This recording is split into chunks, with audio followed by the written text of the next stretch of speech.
নমস্কার, আমি জ্যোতিষী শ্রী দেবার্গ। আজ কন্যা রাশি নিয়ে কিছু টপিক আলোচনা করছি।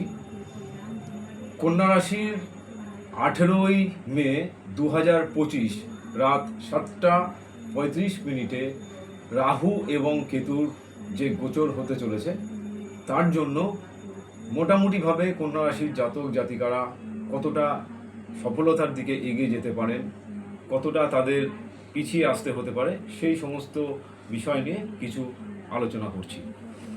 তো কন্যা রাশির আজকে রাহু চলে আসছে আপনার 6th হাউসে, মানে কুম্ভ রাশিতে চলে আসছে রাহু। তো 6th হাউস আমরা জানি প্রথমত শত্রুর ঘর হিসাবে, এবং এই জায়গা থেকে যদি কোনো খারাপ গ্রহ, কোনো অশুভ গ্রহ ষষ্ঠ ঘরে আসে তাহলে সে প্রচুর বেনিফিট দিতে পারে। এবং রাহু এমন একটা গ্রহ যে অ্যাডভান্স টাকা দিতে পারে, অ্যাডভান্স অর্থ দিতে পারে, অ্যাডভান্স অনেক সুযোগ সুবিধা দিতে পারে, এবং আলটিমেটলি সে আপনাকে বিভিন্নভাবে বিজয় এনে দিতে পারে। তো রাহুর কর্মক্ষমতায় এমন, মানুষকে একটা যে কোনো জায়গা থেকে, যে কোনো লেভেল থেকে তাকে একদম টপ পয়েন্টে পৌঁছে দেওয়ার ক্ষমতা রাখে রাহু। তার কারণ রাহু এমন একটা গ্রহ যে অমৃত পান না করতে পারার জন্য ঘুর পথে গিয়ে অমৃত পান করেছিল এবং তাতে করে বিজয় লাভ করেছিল।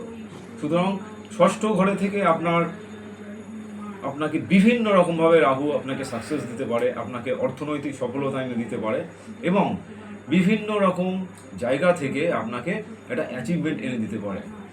আর কেতুর দ্বাদশ স্থানে চলে আসার ফলে এতদিন কন্যা রাশির জাতক জাতিকা যারা আছেন তাদের কন্যা রাশিতেই কেতু বসেছিলেন, তো বিভিন্ন রকমভাবে তারা স্ট্রাগল পেয়েছেন, বিভিন্ন রকমভাবে তারা যুদ্ধ করেছেন জীবন প্রবাহের সাথে, কিন্তু কোনো না কোনো রকমভাবে কোনো না কোনো জায়গায় একটা ঘাটতি থেকে গেছে, এবং সেটা তাদের রাশি বা লগ্নে কেতু বসে থাকার কারণে। কারণ কেতু, রাহু এবং কেতু আসলে একটা ছায়া গ্রহ।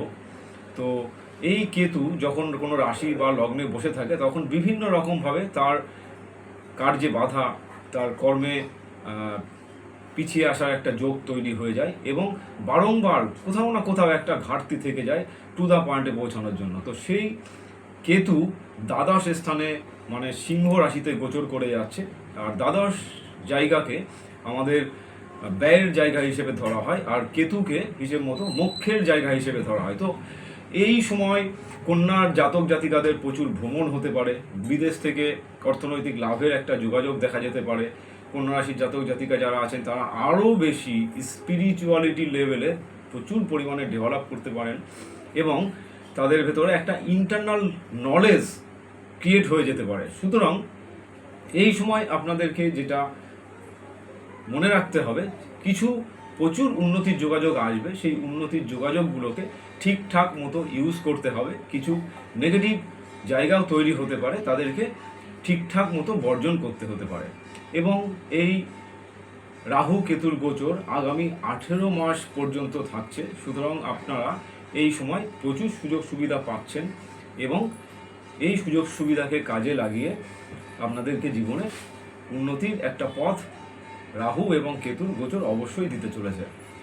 এই সময় আপনাদের মোটামুটিভাবে যারা কন্যার জাতক জাতিকা আছেন তারা যদি পান্না ধারণ করেন তাহলে অনেক বেশি সুফল হতে পারে। নমস্কার।